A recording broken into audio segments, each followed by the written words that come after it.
ఇప్పుడు చంద్రబాబు నాయుడు గారు ముగ్గురితో కలిసి పొత్తు అని అంటా ఉన్నాడు. 3 పార్టీలతో పొత్తు అని అంటా ఉన్నాడు. ఈ ముగ్గురు కలిసి 2014లో ఇలానే పొత్తుగా ఏర్పడి 2014లో ఒకే స్టేజ్ మీద కూర్చొని వీళ్ళంతా కూడా భాషణలు ఇచ్చారు, మీటింగులు పెట్టారు. ఒకే ప్రకటనలో ఇలా ముగ్గురు ఫోటోలు వేసి ఒకే ప్రకటనలో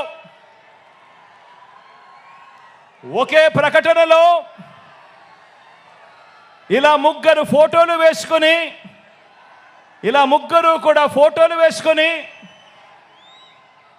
చంద్రబాబు నాయుడు గారి సంతకం పెట్టి ఇంటింటికి ఈ పాంఫ్లెట్ను పంపించాడు. ఇంటింటికి పంపించిన ఈ పాంఫ్లెట్లో చంద్రబాబు నాయుడు గారు ఏం రాశారో తెలుసా? ఈ ముగ్గురు ఫోటోలు పెట్టి చంద్రబాబు నాయుడు గారి సంతకం పెట్టి 2014లో వీళ్ళే కూటమిగా ఏర్పడి ఇంటింటికి పంపించిన ఈ పాంఫ్లెట్లో వీళ్ళు రాసిన మాటలు: రైతులకు రుణమాఫీ పైన మొదటి సంతకం చేస్తాను, డ్వాక్రా సంఘాల రుణాలన్నీ పూర్తిగా రద్దు చేస్తాము, మహిళల రక్షణకు ఉమెన్ ప్రొటెక్షన్ ఫోర్స్ ఏర్పాటు చేస్తాము, ఆడబిడ్డ పుట్టిన వెంటనే మహాలక్ష్మి పథకం కింద 25,000 రూపాయలు బ్యాంకు అకౌంట్లో డిపాజిట్ చేస్తాము, ఇంటింటికి ఒక ఉద్యోగం ఇవ్వలేకపోతే ఉపాధి ఉద్యోగం వచ్చేదాకా నెల 2,000 రూపాయలు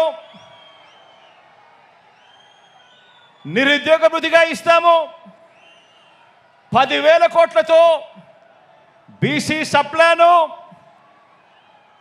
చేనేత మరియు పవర్ లూమ్స్కు సంబంధించిన రుణాలు మాఫీ, అర్హులైనందరికీ కూడా 3 సెంట్ల స్థలం, పక్కా గృహాలు మంజూరు చేస్తాము, రాష్ట్రాన్ని సింగపూర్గా మించి అభివృద్ధి చేస్తాము, ప్రతి నగరంలో హైటెక్ సిటీ నిర్మిస్తాము. ఇదే చంద్రబాబు నాయుడు గారు, ఇదే కూటమిలో ఉన్న ఇదే దత్తపుత్రుడి ఫోటో, ఇదే ఇప్పుడు చంద్రబాబు నాయుడు గారు ఢిల్లీకి వెళ్ళి ఏకంగా కూటమిగా ఏర్పడి పొత్తులోకి తెచ్చుకున్న మోడీ గారి ఫోటో. వీళ్ళు ముగ్గురు కలిసి చంద్రబాబు నాయుడు గారు సంతకం పెట్టి ఈ ప్రతి పాంఫ్లెట్ను కూడా ప్రతి ఇంటికి చంద్రబాబు నాయుడు గారు పంపించాడు. ఇందులో ఇచ్చిన హామీలు ఏవైనా కూడా అమలయ్యాయా అని అడుగుతా ఉన్నాను. ప్రత్యేక హోదా ఇచ్చారా అని అడుగుతా ఉన్నాను.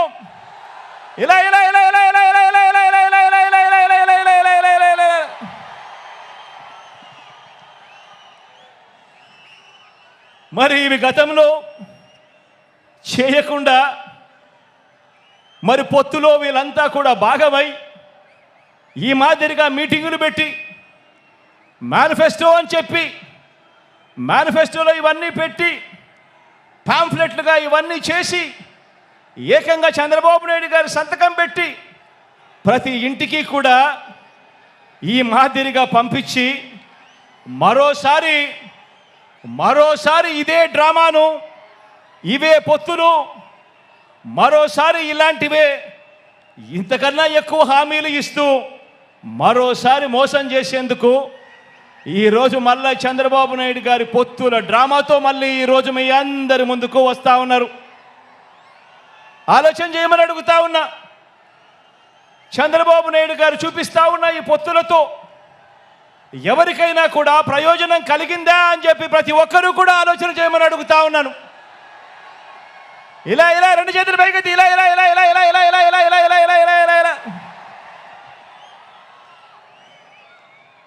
ప్రజలకు ఏ ఒక్కరూ కూడా మంచి చేయకపోగా ప్రజలకు మంచి చేసిన జగన్ను టార్గెట్ చేయడానికి మాత్రమే వీళ్ళది ఏకైక ఎజెండా ఈరోజు కనిపిస్తూ ఉంది. ఆలోచన చేయమని అడుగుతా ఉన్నా.